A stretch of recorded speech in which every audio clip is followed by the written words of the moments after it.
Hello दोस्तों, स्वागत है आपका अपने YouTube चैनल फ्यूचर एग्जाम 2.0 पर। तो दोस्तों, हम लोग एक नया सीरीज चालू करने जा रहे हैं जिसमें हम लोग सभी जीके क्वेश्चन डिस्कशन करेंगे, जिसमें हमारे दोस्त सभी साथ दे रहे हैं। इनका भी तैयारी चल रहा है, दीपेश जी, अंकित जी, पंकज जी, हेमंत जी। तो चलिए, आप लोग भी हम लोग से जुड़ जाइए और जीके का सीरीज चलेगा और आप लोग को भी साथ देना है। तो हम लोग शुरू करने जा रहे हैं। हम लोग का फर्स्ट डे ही है, तो ग्रुप डिस्कशन शुरू किया जा रहा है। चलिए, क्वेश्चन पहला, संविधान सभा की स्थापना कब हुई? ए 10 जून 1946, बी 9 दिसंबर 1946, सी 26 नवंबर 1949, डी 26 जनवरी 1950। 9 दिसंबर 1946 आंसर होगा। जी बिल्कुल सही, 9 दिसंबर 1946 संविधान सभा की स्थापना 9 दिसंबर 1946 को हुई थी और इसी दिन पहली बैठक संविधान सभा के लिए की गई थी। तो दूसरे क्वेश्चन की ओर बढ़ते हैं हम लोग। भारतीय संविधान में मूल अधिकार किस देश से लिया गया? यूएसए, ऑस्ट्रेलिया, दक्षिण अफ्रीका, ब्रिटेन। यूएसए से। यूएसए बिल्कुल सही जवाब। बिल्कुल सही जवाब, यूएसए, संयुक्त राज्य अमेरिका से मूल अधिकार लिया गया। ठीक है, तो आगे बढ़ते हैं इसी तरह से तीसरे क्वेश्चन की ओर। सिंधु सभ्यता में वृहत स्नानागार पाया गया, मतलब किस जगह से पाया गया? तो मोहनजोदड़ो, हड़प्पा, लोथल, कालीबंगा। मोहनजोदड़ो आंसर होगा इसका। जिनको भी पता हो दे सकते हैं जवाब। मोहनजोदड़ो रावी नदी के तट पे स्थित है। जी बिल्कुल। हड़प्पा सभ्यता की खोज राखल दास बनर्जी ने की 1921 में। उसके बाद लोथल जो है भगवा नदी के किनारे पे है। जी, एक्स्ट्रा जानकारी के लिए जो है ये घग्गर नदी के किनारे राजस्थान राज्य में स्थित है। जी बिल्कुल सही जवाब है, मोहनजोदड़ो होगा इसका दोस्तों आंसर। तो सिंधु सभ्यता वृहत स्नानागार कहाँ पाया गया? तो मोहनजोदड़ो में। ठीक है, तो आगे क्वेश्चन की ओर बढ़ते हैं हम लोग। कुवत उल इस्लाम का निर्माण किसने करवाया? ऑप्शन, कुतुबुद्दीन ऐबक, अलाउद्दीन खिलजी, इल्तुतमिश, रजिया सुल्तान। इसका आंसर होगा कुतुबुद्दीन ऐबक। जी बिल्कुल सही, कुतुबुद्दीन ऐबक। और थोड़ा हम बता देते हैं, कुतुबुद्दीन ऐबक जो है गुलाम वंश का संस्थापक माना जाता है और इनका जो राजधानी था वो लाहौर में था। लेकिन इसके जो दामाद थे इल्तुतमिश, उन्होंने इसकी राजधानी दिल्ली स्थानांतरित की। बिल्कुल, डिस्क्रिप्शन के लिए बहुत ही धन्यवाद अंकित जी, डिस्क्राइब करने के लिए। तो इसी के साथ दूसरे क्वेश्चन की ओर बढ़ते हैं हम लोग, छठे क्वेश्चन पे। पारिस्थितिकी तंत्र में द्वितीयक उपभोक्ता होते हैं, पहला शाकाहारी, मांसाहारी, सर्वाहारी, इनमें से कोई नहीं। मांसाहारी इसका आंसर होगा। प्रथम उपभोक्ता होते हैं शाकाहारी जी, दूसरे मांसाहारी। तो बिल्कुल सही जवाब, द्वितीयक उपभोक्ता मांसाहारी है। तो दोस्तों, आप लोग भी जुड़िए हम लोग से और कमेंट बॉक्स में आप लोग बताइए कि आपका कितना स्कोर हो रहा है इसी के साथ। तो हम लोग आगे की ओर बढ़ते हैं। पारिस्थितिकी तंत्र में ऊर्जा का पिरामिड होता है। ऑप्शन, उल्टा, सीधा, उल्टा व सीधा दोनों, कोई नहीं। तो इसका आंसर बताइएगा। सीधा होता है, हमेशा सीधा होता है। जी बिल्कुल सही है, ऊर्जा का पिरामिड सीधा होता है, हमेशा ही सीधा होता है। ठीक है, इसी के साथ दूसरे क्वेश्चन की ओर। भारत की सबसे लंबी नदी है, भारत की सबसे लंबी नदी है, कोसी, दामोदर, गंगा, ब्रह्मपुत्र। इसका आंसर हो जाएगा गंगा नदी, जिसकी लंबाई 25 किलोमीटर है और कोसी नदी को बिहार का शोक, जबकि दामोदर नदी को पश्चिम बंगाल का शोक कहा जाता है। और ब्रह्मपुत्र नदी जो है ये अरुणाचल प्रदेश से होकर भारत में प्रवेश करती है। अगला सवाल। तो यही है सबसे लंबी नदी भारत की दोस्तों, गंगा। तो 9वें क्वेश्चन की ओर हम लोग बढ़ रहे हैं। सूर्य के प्रकाश को पृथ्वी तक पहुंचने में कितना समय लगता है? Option, 8 minute 20 second, 2 minute 4 second, 7 minute 2 second, 10 minute 2 second. 8 minute 20 second. तो सर सही, बिल्कुल सही जवाब है। सूर्य के प्रकाश को पृथ्वी तक पहुंचने में 8 मिनट 20 सेकेंड। और चंद्रमा, दोस्तों आप लोग कमेंट बॉक्स में जरूर बताइएगा कि चंद्रमा के प्रकाश को पृथ्वी तक पहुंचने में कितना समय लगता है। आप लोगों का कमेंट का इंतजार रहेगा। इसी के साथ दूसरी क्वेश्चन की ओर बढ़ते हैं हम लोग।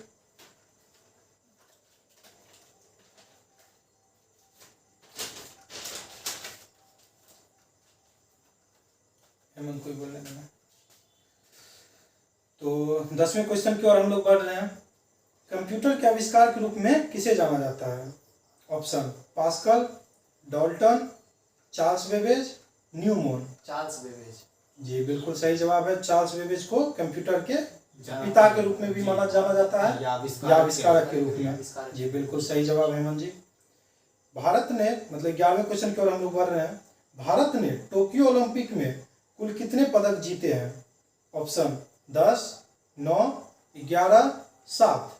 इसका आंसर हो जाएगा 7, जिसमें से 1 गोल्ड मेडल भारत के नाम, उसके बाद 4 कांस्य पदक और 2 जो है सिल्वर मेडल जीता है। जी 4 कांस्य पदक, 2 सिल्वर मेडल और 1 गोल्ड मेडल। और वो 1 गोल्ड मेडल हम लोग कराने वाले कौन थे? नीरज चोपड़ा टोक्यो ओलंपिक में। जी बिल्कुल सही जवाब।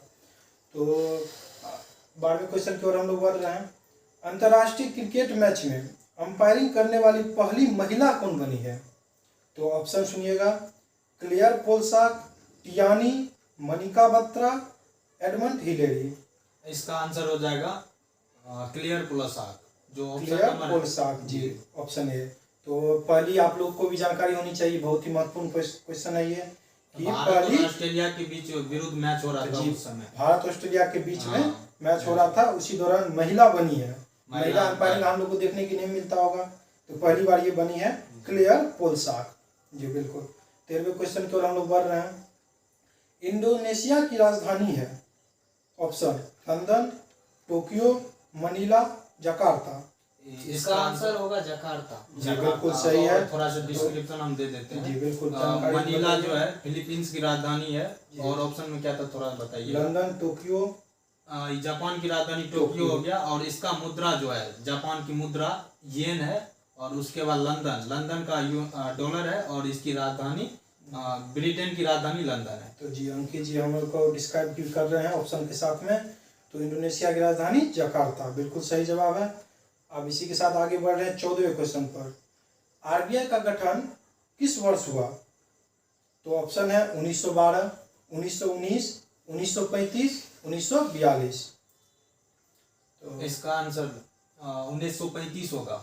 जी ये सही जो है। है आरबीआई का गठन जो होता है यंग हिल्टन आयोग की अनुशंसा पे किया गया था जी 1935 में। जी। और भारत ये शासन अधिनियम के दौरान। दोस्तों ऑप्शन में देखिए 1912, 1919, 1935, 1942। तो थोड़ा ऑप्शन को भी हम लोग व्याख्या कर देते हैं। 1919 13 अप्रैल 1919 को आपको पता ही होगा कि जालियांवाला बाग हत्याकांड हुआ था।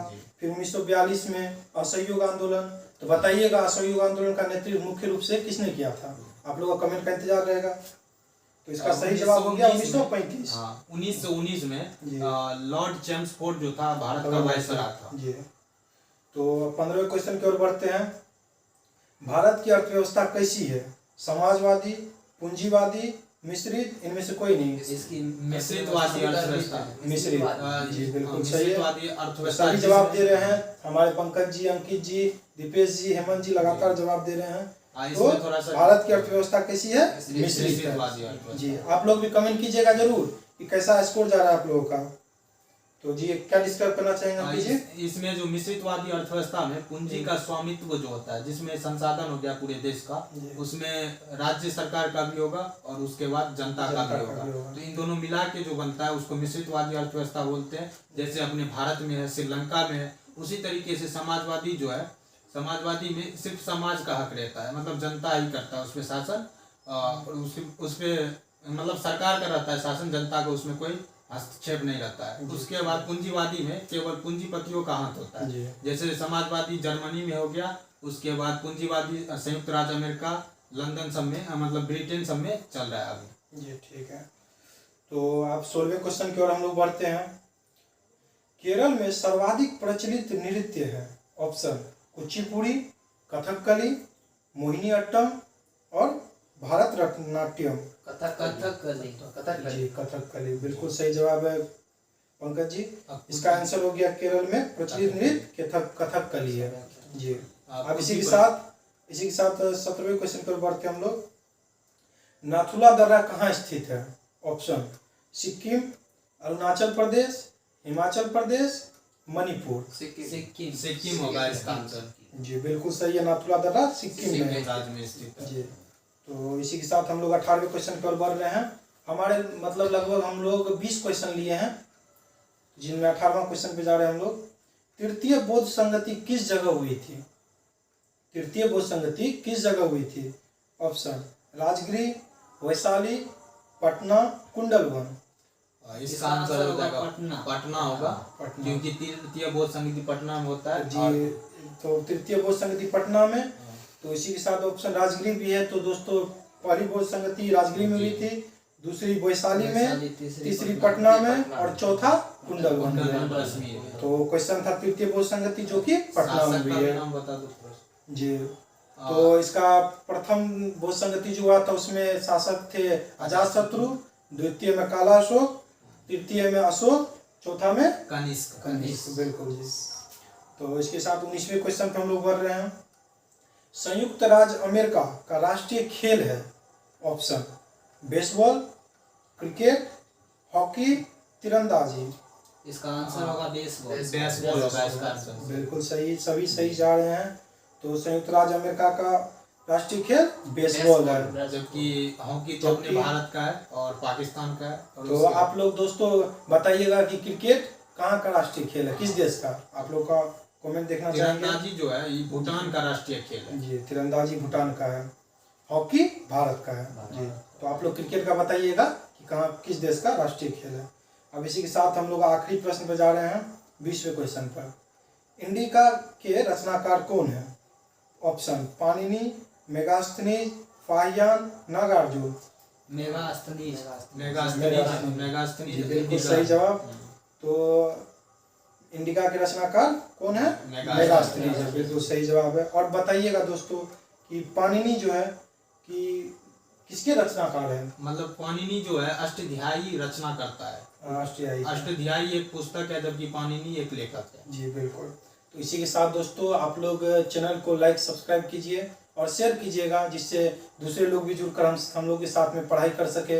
1 घंटा जरूर निकालें और हम लोग के साथ डिस्कशन में भाग लें। और थोड़ा सा मतलब आज का सेशन आपको कैसा लगा ये भी हमको कमेंट बॉक्स में जरूर जवाब दीजिएगा। और जो भी सवाल राजू जी पूछे हैं उसका भी जवाब दीजिएगा। जी, और कुछ सुधार करना हो तो आप लोग जरूर बताइएगा कि कुछ सुधार करना हो।